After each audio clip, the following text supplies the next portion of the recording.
சமூக சொந்தங்கள் அத்தனை பேருக்கும் அன்பான வணக்கங்கள். மீண்டும் மற்றொரு காணொலி வாயிலாக இணைந்திருக்கின்றோம். இன்று இந்த காணொலியில் என்ன பார்க்க போகின்றோம் என்றால், டெல் அவிவ் பகுதியை அலறவிட்ட சைரன்கள், திகைத்து நின்ற நெதன்யாகு. இதை பற்றி தான் பார்க்க போகின்றோம். வாங்க காணொலிகள் போகலாம். கடந்த 2023 அக்டோபர் மாதம் தொடங்கியது இஸ்ரேல் பலஸ்தீனம் இடையேயான போர். காசாவில் மக்கள் உணவு, மருத்துவ வசதியின்றி தவித்து வரும் நிலையில் இஸ்ரேல் தொடர்ந்து காசா மீது தாக்குதல் நடத்தி வருகிறது. இதனால் காசா முனையில் லட்சக்கணக்கானோர் உயிரிழந்துள்ளனர். இந்த யுத்தம் ஆரம்பித்த நாள் முதல் சர்வதேச நாடுகள் இஸ்ரேலை கடுமையாக விமர்சித்து வருகின்றன.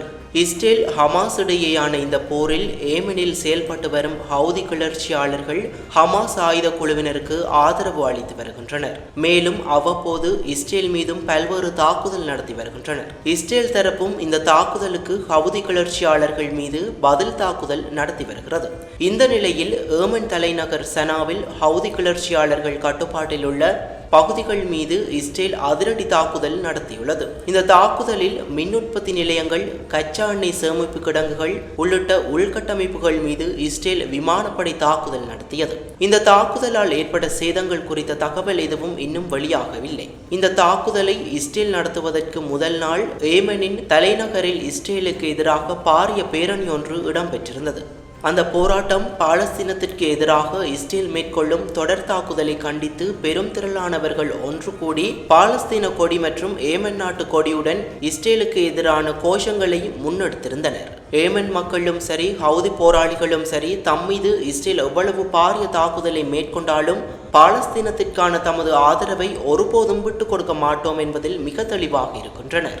இவ்வாறான மனநிலையை உடைக்கும் நோக்கிலேயே இஸ்ரேல் ஏமன் தலைநகர் மீது பாரிய தாக்குதலை மேற்கொண்டிருந்தது. இந்த தாக்குதலை அடுத்து மக்கள் ஹவுதி போராளிகள் மீது அதிருப்தி அடைந்து கிளர்ந்தெழுவார்கள் என இஸ்ரேல் கணக்கு போட்டது. ஆனால் மக்கள் இஸ்ரேலுக்கு எதிராக தன்னெழுச்சி போராட்டம் ஒன்றை மேற்கொண்டமையானது இஸ்ரேலுக்கு விடுத்துள்ள ஒரு எச்சரிக்கையாகவே பார்க்கப்படுகின்றது. இந்த இஸ்ரேலுக்கு மட்டுமல்ல, உலக நாடுகளுக்கும் ஒரு ஆச்சரியத்தை ஏற்படுத்தியுள்ளது. வளைகுடா நாடுகள் அமெரிக்காவின் காலனித்துவமாக மாறியுள்ளதால் காசா தொடர்பில் எந்தவிதமான எதிர்ப்புகளோ கண்டனங்களோ வெளியிடவில்லை. ஆனால் ஏமன் எத்தனை எதிர்ப்புகள் வந்தாலும் காசாவிற்கான தனது ஆதரவு மனநிலையில் இருந்து ஒரு நாளும் விலகவில்லை, இனிவரும் காலங்களிலும் விலகாது எனவும் உறுதியாக தெரிவித்துள்ளனர். இவ்வாறான நிலையிலேயே ட்ரோன் தாக்குதல் ஒன்றை இஸ்ரேல் மீது நடத்தியிருந்தார்கள். இதில் ஒரே ஒரு ட்ரோன் மட்டுமே பல்வேறு இலக்குகளை குறிவைத்து தாக்கியுள்ளதாக இஸ்ரேலின் ஊடகமும் செய்தி வெளியிட்டிருந்தது. அதனை அடுத்து இஸ்ரேலின் முக்கிய நகரமான டெல் அவிவ் மீது பாரிய தாக்குதல் ஒன்றையும் நடத்தியுள்ளனர். இந்த தாக்குதலில் பாலஸ்டிக் 2 என்ற ஆயுதத்தை பயன்படுத்தியே ஹவுதிகள் தாக்குதல் மேற்கொண்டிருந்தனர். இந்த பாலஸ்டிக் ஏவுகணை பல பாகங்களாக பிரிந்து ஒரே நேரத்தில் பல இலக்குகளை துல்லியமாக தாக்கக்கூடியது. எனவே இஸ்ரேலின் முக்கிய நகரமான டெல் அவிவ் ஜாபா பகுதியை குறிவைத்தே அந்த தாக்குதல் இடம்பெற்றுள்ளது.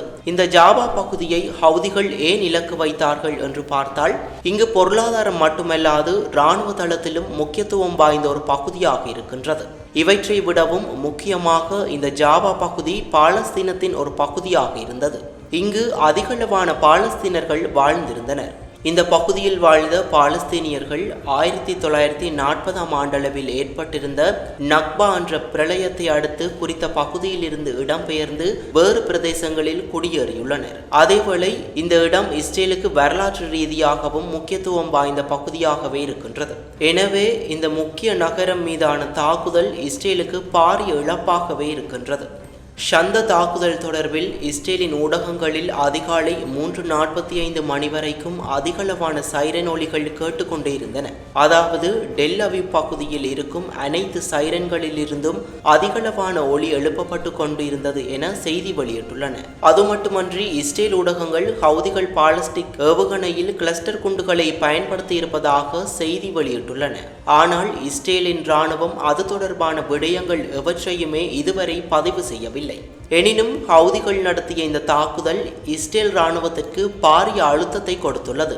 அது மட்டுமல்லாது ஏமனில் மக்கள் போராட்டம் ஆரம்பித்துள்ளதால் தங்களால் இந்த போரில் தொடர்ச்சியாக பங்கெடுக்க முடியாது என அதிகளவான இராணுவத்தினர் வெளியேறியுள்ளதாகவும் சர்வதேச ஊடகம் ஒன்று செய்தி வெளியிட்டுள்ளது.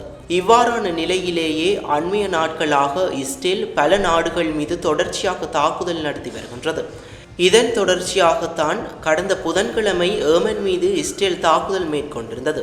இதற்கு பதிலடி கொடுக்கும் வகையிலேயே ஹவுதி போராளிகள் 2 தாக்குதலை இஸ்ரேல் மீது நடத்தியுள்ளனர். இஸ்ரேல் ஆரம்பித்துள்ள யுத்தம் முடிவடையும் வரைக்கும் தங்களின் போராட்டம் முடிவடையாது என்பதே ஹவுதிகளின் கொள்கையாக இருக்கின்றது. ஆனால் இஸ்ரேல் கிட்டத்தட்ட அனைத்து நாடுகள் மீதும் தாக்குதல் நடத்தி வருகின்றது. ஆனால் தம் மீது தாக்குதல் நடத்தினால் அதற்கு பதிலடியாக அப்பாவி மக்கள் மீது தாக்குதல் நடத்தி பழி தீர்த்துக் கொள்கின்றது. எவ்வளவு ஆயுத பலம், ஏவுகணைகள், ட்ரோன்கள் என பல வழிகளிலும் இஸ்ரேல் தாக்குதல் மேற்கொண்டாலும் ஹவுதிகள் எப்போதும் இஸ்ரேலுக்கு சிம்ம சொப்பனமாகவே இருக்கின்றனர் என்பதில் மாற்று கருத்தில்லை. இஸ்ரேல் எத்தனை வழிகளில் முயற்சி செய்தாலும் ஹவுதிகளை அவர்களால் அழிக்க முடியவில்லை என்பதே உண்மை. இத்துடன் இந்த காணொளியானது நிறைவு பெறுகின்றது. இந்த காணொளி குறித்து உங்களுடைய கருத்தை கமெண்ட்ஸ் பக்கத்தில் பதிவிடவும். நன்றி, வணக்கம். இது போன்ற பல செய்திகளை தெரிந்து கொள்ள நம்முடைய சமூக மீடியா யூடியூப் சேனலை சப்ஸ்கிரைப் செய்து அருகிலுள்ள பெல் பட்டனை கிளிக் செய்யுங்கள். மேலும் செய்திகளை உடனுக்குடன் தெரிந்து கொள்ள சமூகமீடியா.com என்ற இணையதளத்தின் வாயிலாக எங்களுடன் இணைந்திருங்கள்.